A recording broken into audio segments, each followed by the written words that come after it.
Halo semuanya, welcome to my podcast, ya kan? Pada podcast kali ini aku bakalan membahas tentang kesepian. Yuhu! Kenapa kesepian? Bentar. Kalian udah pada kenal aku belum? Yuk kenalan dulu. Kenalin, aku Rani dan aku bakal menemani kalian dari awal ini sampai akhir nanti. So, buat kalian semua jangan bosan-bosan dengerin suaraku yang merdu ini ya. Karena bakalan mengulas tentang topik yang sangat menarik. Apa dia? Topik kali ini bakalan aku bahas mengenai tentang perasaan kesepian. Nah, kalian pastinya apalagi di saat-saat ini gitu. Ini lagi pandemi, udah di luar juga takut, terus mau kemana-mana juga takut ya kan. Terus pemerintah juga menerapkan sistem social distancing dan ada kebijakan untuk berada di rumah aja. Melakukan segala kegiatan di rumah aja pasti membuat kita jenuh dan bosan. Apalagi kalau kalian yang sedang mendekam di kos-kosan, nggak bisa pulang, jauh dari keluarga, stres banget kan pasti. Di saat ini sangat meningkat tajam tentang perasaan atau emosi negatif. Nah, emosi negatif itu salah satunya adalah perasaan kesepian yang diakibatkan oleh rasa bosan. It's true? Nah, perasaan kesepian itu adalah pengalaman subjektif di mana seseorang merasa tidak diperhatikan, merasa sendirian, tidak berharga, dan feeling disconnected dengan lingkungan sekitar. Gak ada yang perhatiin, apalagi jomblo gitu kan. Jomblo, gimana nih, kayak gitu. Stres, gak sampai kayak gitu juga. Nah, menurut seorang pakar, ya biar kelihatan keren gitu kan, kita harus punya dasar teorinya dulu.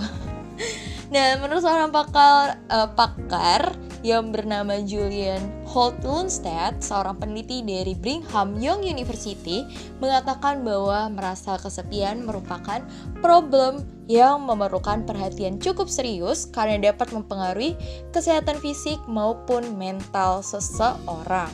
Kesehatan mental sangat berpengaruh terhadap kesehatan fisik tubuh kita. Itu penjelasan singkatnya. Jadi, kalian sudah dapat kesimpulannya bahwa kesehatan mental sangat berpengaruh terhadap kesehatan fisik kita juga. Jadi, kalau misalnya fisik kita oke, belum tentu mental kita oke juga. Jadi, lebih baik dua-duanya harus diokein gitu. Jadi, kalau kesehatan mental kita baik, lebih ceria, lebih bisa mengatur, maka kesehatan fisik kita juga lebih teratur. Kayak lebih enak, lebih rileks gitu rasanya tubuh ya kan. Ya. Nah, tapi sebuah problem pasti kita rasain dong. Dan kali ini aku bakalan membahas tentang perasaan kesepian itu dan problem-problem yang ada. Di saat ini pasti kita kayak merasa gak tahu, gak jelas hidup kita mau dibawa kemana, banyakan rebahan mungkin, terus banyakan main game, main sosmed tanpa tahu batasan, nonton film tanpa tahu batasan seharian full gitu, nonton Netflix misalnya, atau nonton yang website-website gratis gitu kan banyak ya, website yang menyediakan film-film gratis ya. Seharian kalau nonton di situ, itu kan kayak kalian wasting time juga kan sebenarnya. Kalian malah yang ada tidak terkontrol gitu kegiatannya. Dan ini nih masalah topiknya masalah utamanya.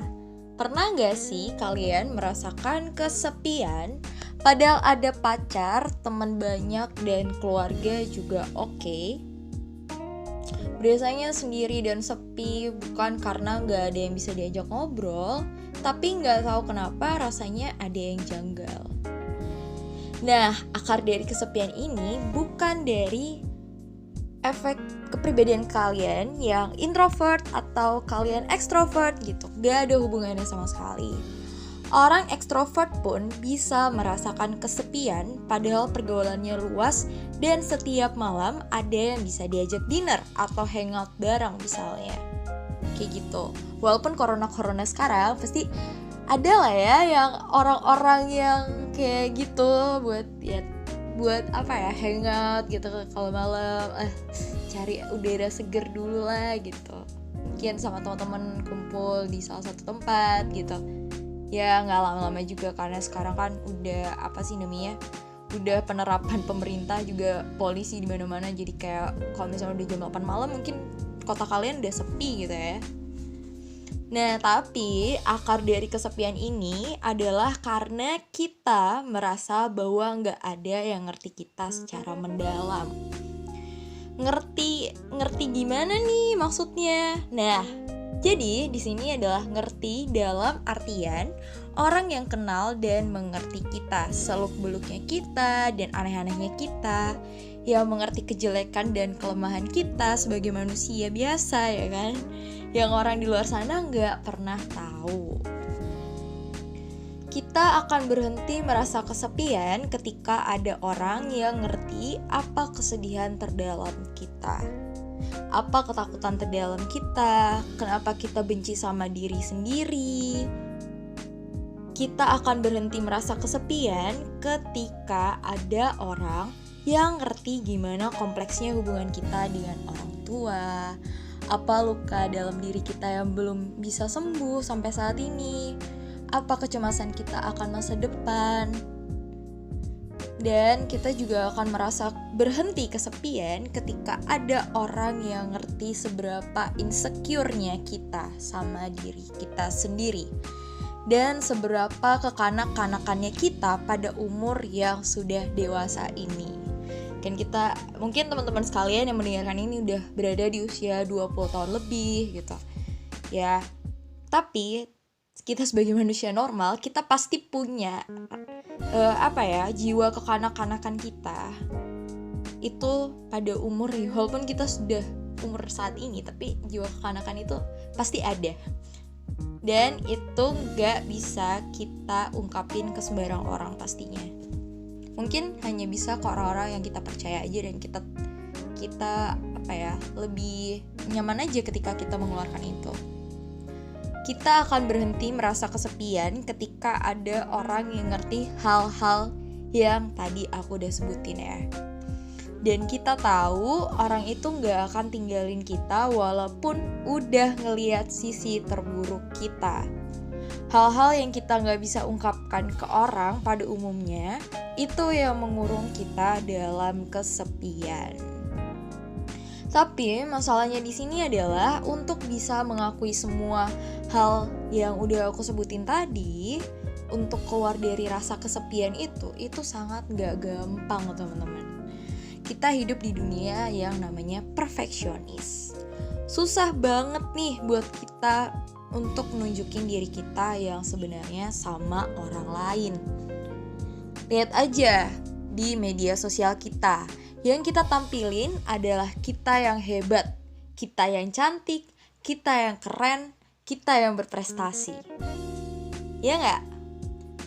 Gak mungkin kan kita menunjukkan di media sosial kita yang kumuh, kita yang seberapa kekanak-kanakannya kita yang insecure sama diri kita sendiri. Enggak kan? Enggak.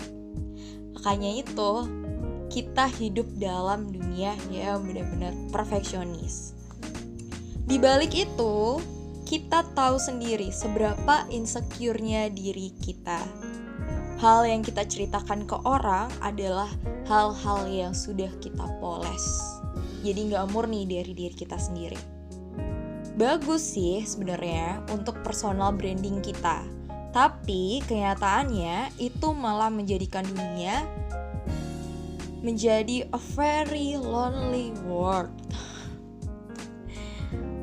Ya, untuk membangun hubungan yang mendalam dibutuhkan keberanian kita untuk mengakui kelemahan-kelemahan kita pada orang yang kita percaya tentunya.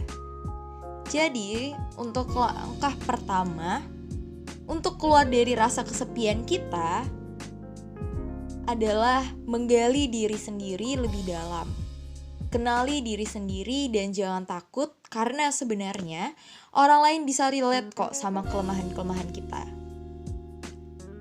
Yang kedua, kita bisa menyalakan lampu untuk menggali kemarahan, kekecewaan, rasa malu, dan rasa sakit hati kita. Ketika kita udah bisa menggali itu, kita bisa pelan-pelan jujur sama diri sendiri dan orang terdekat kita mengenai kelemahan-kelemahan yang kita punya. Ketika kita udah bisa menggali itu,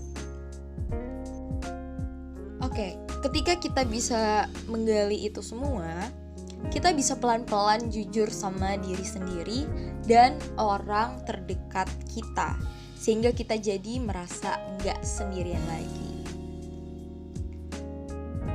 Kita bisa meninggalkan topeng kita yang perfect dan mulai menjadi diri sendiri, terbuka sama orang yang paling dekat dan merasa aman, karena kita tahu mereka nggak akan ninggalin kita walaupun kita jujur dan apa adanya.